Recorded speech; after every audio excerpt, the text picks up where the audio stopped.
రమాదేవి గారు ఈ రోజున మళ్ళీ రోజా గారు బయటకొచ్చి అసలు అంతా అరాచకం జరుగుతుంది, మాకు అసలు భయం, మా మా బ్లడ్‌లోనే భయం లేదు అది ఇది అని మాట్లాడుతున్నారు. మొన్నటి వరకు ఏమైపోయారు ఈవిడ? ఏ రాష్ట్రంలో ఉన్నారు? ఎక్కడ తలదాచుకున్నారు? ఏంటి పదే పదే వీళ్ళు ఎందుకు బయటకొచ్చి మాట్లాడతారు? ఒక పక్క అన్ని పథకాలు అమలవుతున్నాయి, మరోవైపు బాబు గారేమో ఎంతసేపు ఆ పోలవరం అనో లేకపోతే అమరావతి డెవలప్మెంట్ అనో ఆయన తిరుగుతున్నాడు. సో ఏం చెప్తారు వీళ్ళందరికీ, ఎస్పెషల్లీ రోజా గారికి?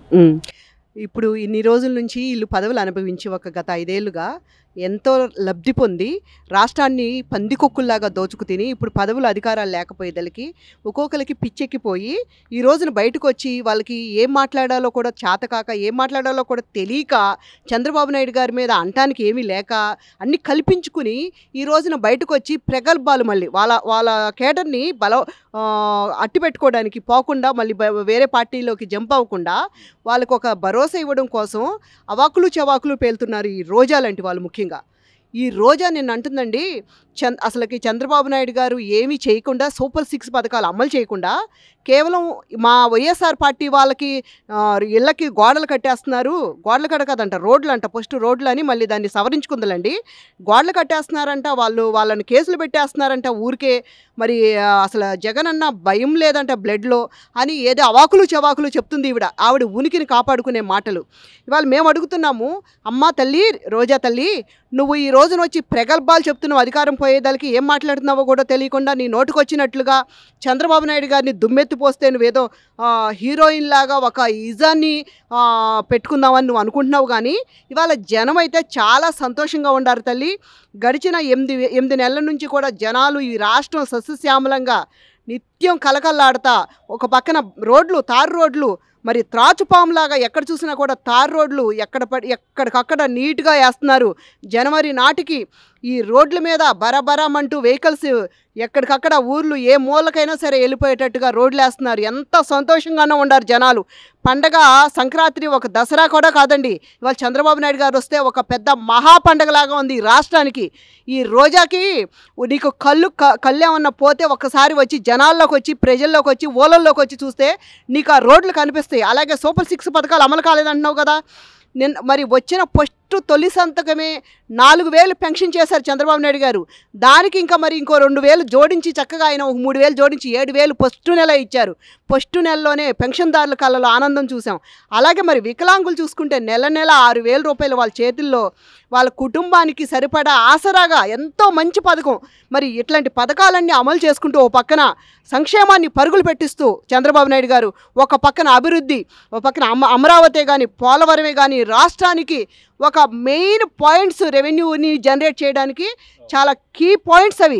ఆ రెండింటినీ కూడా ఎంతో మరి ముందుకు తీసుకెళ్తూ పరుగులు పెట్టిస్తూ ఒక పక్కన డెలికేట్స్ని బయట నుంచి వాళ్ళు వచ్చే ఇక్కడ ఏం ప్రాజెక్టులు పెడతారు, ఇక్కడ యువతకి 20 లక్షల ఉద్యోగాలు టార్గెట్ పెట్టుకున్నారు చంద్రబాబు నాయుడు గారు.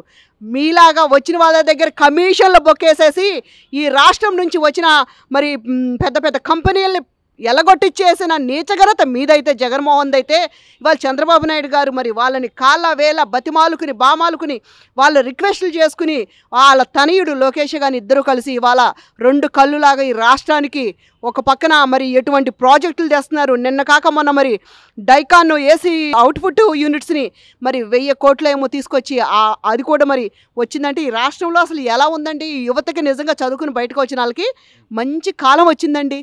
చక్కగా ఉద్యోగాలు రెడీ.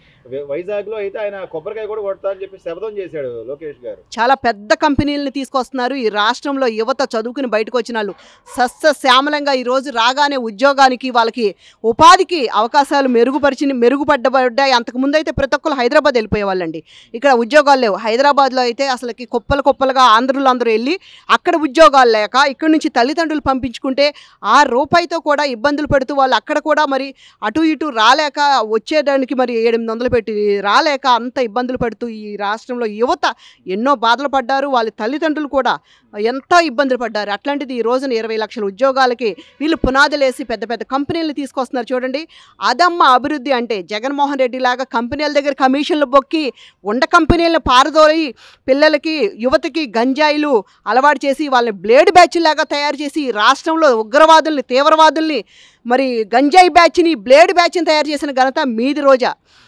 ఇట్లాంటి వాటిపైన కూడా ఈ రోజున మరి హోంశాఖ ఉక్కు పాదం మోపి పోలీస్ యంత్రాంగం మొత్తం ఎక్కడికక్కడ ఏరి పారేసే చర్యలు చేపట్టింది. అది ప్రభుత్వం అంటే, యంత్రాంగం అంటే అలా ఉండాలి.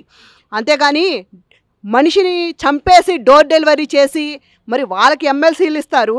డోర్ డెలివరీ చేసుకొచ్చిన వాడు జైల్లోంచి రిలీజ్ అయితే వాడికి మరి మీరు సన్మానాలు చేసి వాడికి పాలాభిషేకాలు చేస్తారు. మరి మీ కార్యకర్తలు కూడా సైకో బ్యాచ్ కదా. మరి వీళ్ళు 5 రూపాయలు తీసుకునేమో రకరకాల అవాకులు చవాకులతో పోస్టులు పెట్టే బ్యాచ్ ఒక పక్కన, అలాగే మరి సైకో బ్యాచ్ ఉండరు కదా. ఈ సైకో బ్యాచ్ కూడా ఎట్లాంటి వాళ్ళని ప్రోత్సహిస్తారంటే, ఇలా మర్డర్లు చేసే వాళ్ళని, మానభంగాలు చేసే వాళ్ళని, ఉండవాళ్ళని, మరి దోచుకు తినే వాళ్ళని, మరి నిలువున మరి ఒక పక్కన అమర్నాథ్ గౌడ్ చిన్న బాబండి, ఈ పాటికి ఇప్పుడు సంవత్సరం అయిందండి, వాళ్ళ అక్కని ఏదిస్తున్నారని ప్రశ్నించిన పాపానికి ఆ బిడ్డ జీవితమే మరి లేకుండా అయిపోయాడు. ఈ రోజున ఆ బాబు, చిన్న బాబు, సంవత్సరం అయిపోయింది. ఇదే సీజన్లో తన అక్క కోసం ప్రశ్నించినందుకు ఇవాళ ప్రశ్నించిన పసి గుడ్డును కూడా మరి పొట్టన పెట్టుకున్న ఘనత మీది రోజా. అట్లాంటి పిల్లలు కూడా బతకనీయకుండా మీ పాప చర్యలకి, మీ పాపాలకి ఒక అంతం లేకుండా మరి నాశనం చేశారే. ఇంకా సిగ్గు లేకుండా మీ జగన్మోహన్ రెడ్డికి భయం భక్తి లేదంటున్నావు. సిగ్గు లేకుండా నిజంగా ఇవాళ ప్రజల ముందుకు రావాలని ఆలోచిస్తున్నాడు. ఇవాళ పదవులు లేకపోయేదానికి, అధికారాలు లేకపోయేదానికి జగన్మోహన్ రెడ్డికి ప్రజలు గుర్తొచ్చారా? ఇన్ని సంవత్సరాలు, 5 సంవత్సరాలు తెరలు కట్టుకుని, గోడలు కట్టుకుని, పెద్ద పెద్ద గ్రిల్స్ కట్టుకుని ఇంటి చుట్టూ మరి ఎక్కడికి వస్తే అక్కడ చెట్లు కొట్టేసేసి తెరలు పెట్టుకుని ఒక సీఎం అనేవాడికి ఎంత షేమ్ అనిపించే పనులు చేశాడో జగన్మోహన్ రెడ్డి. ఆ రోజున మరి ప్రజలు గుర్తురాలేదా జగన్మోహన్ రెడ్డి అనే మీ సీఎంకి? రోజా మేము అడుగుతున్నాం. అలాగే నువ్వు ఈ రోజున పెద్ద బయటకు వచ్చి పెద్ద గొప్ప మాటలు మాట్లాడుతున్నావు. నిజంగా నువ్వు అంత పెద్ద తప్పు చేయలేదు, నేను నిజంగా నీతి మంత్రురాలు అంటున్నావు కదా. మరి మా చంద్రబాబు నాయుడు గారు సూపర్ 6లో భాగంగా మరి జనవరికి ఉచిత బస్సులు అంటున్నారు. నీకు దమ్ము ధైర్యం ఉంటే నువ్వు విజయవాడ వచ్చి నువ్వు నిజంగా నీ మందిని నలుగురు నేసుకుని మీడియాలో మాట్లాడుతాం కదా. నీకు దమ్ము ఉంటే నిజంగా నువ్వు విజయవాడ నడి ఒడ్డున బెన్ సర్కిల్ దగ్గరికి వచ్చి నువ్వు మాట్లాడు. ఇక్కడ నీకు సన్మానాలు చేస్తారు. మీ జగన్మోహన్ రెడ్డి చెప్తున్నాడు కదా, మాకు సన్మానాలు చేయాలి, మాకు శాలువాలు కప్పాలి అని. శాలువాలు కప్పించుకునే అర్హత ఉందో లేదో, మరి సన్మానాలు చేయించుకోవాల్సిన అంత గొప్ప మనిషో కాదో ప్రజలు చెప్తారు. ప్రజల్లోకి వస్తే ఈ రోజున మెగా డిఎస్సి మీద సంతకం పెట్టి ఆయన ఒక పక్క ఉద్యోగ నియామకాలకు సంబంధించి వాళ్ళు ఇచ్చిన సూపర్ 6లో భాగమే. మరోవైపు గ్యాస్ సిలిండర్లు సంవత్సరానికి 3 ఇస్తా అన్నాడు. అట్లాగే ప్రతి ఒక్కరికి డబ్బులు పడుతున్నాయని సంతోషపడుతున్నారు. మరోవైపు పెన్షన్లు పెంచారు. ఇంకో మీరు అన్నట్టుగా రేపు పండగ నుంచి ఉచిత బస్సు, అది కూడా సూపర్ 6లో భాగమే. ఆల్రెడీ 4 పథకాలు అయిపోయి ఇంకా 2 కూడా చేయబోతున్నాము అని చెప్తున్నారు. ఒక్కొక్కటి నిదానంగా చేసుకుంటూ వస్తున్నారు. కళ్ళ ముందు కనపడుతున్నా కూడా ఇలా పచ్చిగా అబద్ధాలాటం. నిన్న మొన్నటి వరకు ఆ పేరుని నాని గారు పదే ఆయన ప్రెస్ మీట్లు పెట్టి ఈ రోజున కనిపించకుండా పోయారండి. రేపు వీళ్ళందరూ కూడా ఇప్పుడు వీళ్ళందరూ మాట్లాడుతున్నారు కదా. ఒక పక్కన అంబటి రాంబాబు మరి మనం మాట్లాడుతున్నాడు. పోలీస్ స్టేషన్లోకి వెళ్ళి కేసు పెట్టొచ్చాడంటే అండి. పాపం ఆయన కేసుని అంటే తీసుకోలేదంట పోలీసులు. నీ దాంట్లో బలం ఉంటే నిజంగా కేసులు తీసుకుంటారు. అంతేగాని కేసులు తీసుకుని కోర్టుల్లో ఇవన్నీ పడేసి చెత్త కుప్పల్లాగా కోర్టులో కేసులు పెంచలేరు కదా. పోలీసులు తీసుకోలేదని ఈయన వెళ్ళి 4గురిని తీసుకెళ్లి ధర్నా చేశాడు. అదేమంటే నేను అడ్వకేట్ని, నేను ప్రైవేట్ కేసు వేస్తాను పోలీసుల మీద అంటున్నాడు. పోలీసుల విధి నిర్వహణలో ఉండగా వాళ్ళ దగ్గరికి వెళ్ళి న్యూసెన్స్ చేసి కేసులు పెట్టించుకున్నా ఇంకా నీకు సిగ్గు రాకుండా నేను లాయర్ని, నేను ప్రైవేట్ కేసు వేసుకుంటాను అంటాను. ఏమని నిజంగా నువ్వు అంత లాయర్వి, నీకు అంత నాలెడ్జ్ ఉంటే నువ్వు నిజంగా ఒక లాని కాపాడేవాడు అయితే మరి ఆ రోజున డోర్ డెలివరీ చేసిన మరి అనంతబాబుని నువ్వు ఎందుకు మరి కేసు ముద్దాయికి తీసుకుని వాదించలేకపోయావు? మరి వాళ్ళ డ్రైవర్ని స్వయంగా తీసుకొచ్చి డోర్ డెలివరీ చేశాడు కదా, కారులో వెనకాల ఎక్కించి. ఎక్కడన్నా ఉందా అంతకన్నా పచ్చిపాపం? అలాగే ఆ దేవేంద్ర గౌడ చిన్న బాబుని మరి ఆ రోజున వాళ్ళ అక్కని ప్రశ్నించిన పాపానికి, అమర్నాథ్ గౌడ్ వాళ్ళ అక్కని ప్రశ్నించిన పాపానికి ఆ బాబుని నిలువున పెట్రోల్ పోసి తగలబెట్టారండి. ఇంతకన్నా దౌర్భాగ్యం ఉంటుందా? నిజంగా ఎంత వికృతపు చేస్తలో ఎన్ని ఘోరాలు నేరాలు విన్నామండి గత 5 ఏళ్ళు. మేము ప్రతిరోజు కూడా పేపర్లో ఏ న్యూస్ వస్తుందో ఈ రోజున ఎటువంటి దుర్మార్గమైన మాటలు చెవులతో వినాలో అని మేమెంతో మరి భయపడుతూ బతికాము. ఈ రోజున మరి ఎంత సస్యశ్యామలంగా ఉందంటే ఎటు చూసినా అక్కడ పచ్చని తోరణం కట్టుకున్న ఆంధ్రప్రదేశ్ లాగా ఈ రోజున కలకలలాడుతూ అమరావతి అన్నపూర్ణదేవి లాగా మరి ఈ రోజున ప్రజలకి ఒక దారి చూపించే విధంగా మరి చంద్రబాబు నాయుడు గారు సూపర్ 6ఏ కాదు అభివృద్ధిని ముందుకు తీసుకెళ్తున్నారు. అలాగే పథకాలని, సంక్షేమాన్ని పరుగులు పెట్టిస్తున్నారు. ఈ రోజున ఆయన ఈ ఎన్నిటిలో బిజీగా ఉండటం వలన పట్టించుకోవట్లేదు. కాబట్టి వాళ్ళ మీరందరూ మీడియాల ముందుకు వచ్చి అవాకులు చవాకులు పేలుతున్నారు. నిన్న కాక మొన్న పేర్ని నాని ఏదేదో మాట్లాడేవాడు.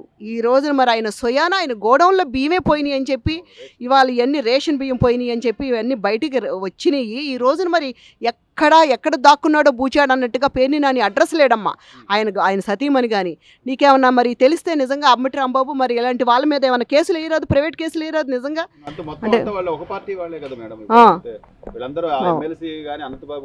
అంటే రేపు అవునండి, రేపు వీళ్ళకి కూడా ఇప్పుడు మాట్లాడే వాళ్ళు కూడా ఇప్పుడు ఏదో జబ్బ విచర్చుకుని మాట్లాడుతున్నారు కదా, వీళ్ళకి కూడా అలాంటి సన్మానాలు చేయడానికి ప్రజలు సిద్ధంగా ఉన్నారు. ప్రజల్లోకి వస్తే రేపు నిజంగా ఇలాంటి సన్మానాలు ఇలాంటి కార్యక్రమాలన్నీ సిద్ధంగా ప్రజలు రెడీ చేసుకుంటున్నారు వీళ్ళు వస్తారేమోనని. ఇట్లా మాట్లాడే వాళ్ళందరూ కూడా ఖచ్చితంగా వీళ్ళందరికీ కూడా జైల్లో చెప్పకూడుకనే తినే రోజులు దగ్గరలో ఉన్నాయి. చంద్రబాబు నాయుడు గారు వీళ్ళందరూ కొంచెం ఫ్రీ అయిన తర్వాత చంద్రబాబు నాయుడు గారు అట్లాగే లోకేష్ గారు ఆయన రెడ్ బుక్లో ఏదైతే ఉందో అవన్నీ అమలు చేయడానికి రెడీగా ఉన్నారు. అందరూ కూడా మీ అవాకులు చవాకులు పక్కన పెట్టుకుని నోరు అదుపులో పెట్టుకుని ఉన్న విషయాల్ని ప్రజల్లోకి నిజంగా ఏదైనా ప్రతిపక్ష బాధ్యతగా మీరు ఏమన్నా వేయాలనుకుంటే చెప్పాలనుకుంటే నిజంగా జెన్యూన్గా వాస్తవాలు మాట్లాడండి, వాస్తవాలను తీసుకెళ్ళండి. అంతేగాని ఇలా అవాకులు చవాకులు మాట్లాడి ఏదో మీడియా ఫోకస్ కోసము మీడియా అలర్ట్నెస్ కోసం ప్రజల్లో మీరు ఎలాంటి మాటలు మాట్లాడితే మీకు నిజంగానే సన్మానాలు సత్కారాలు పోలీసుల దగ్గర నుంచి రెడీగా ఉంటాయి. రోజా గారు గుర్తుపెట్టుకోండి.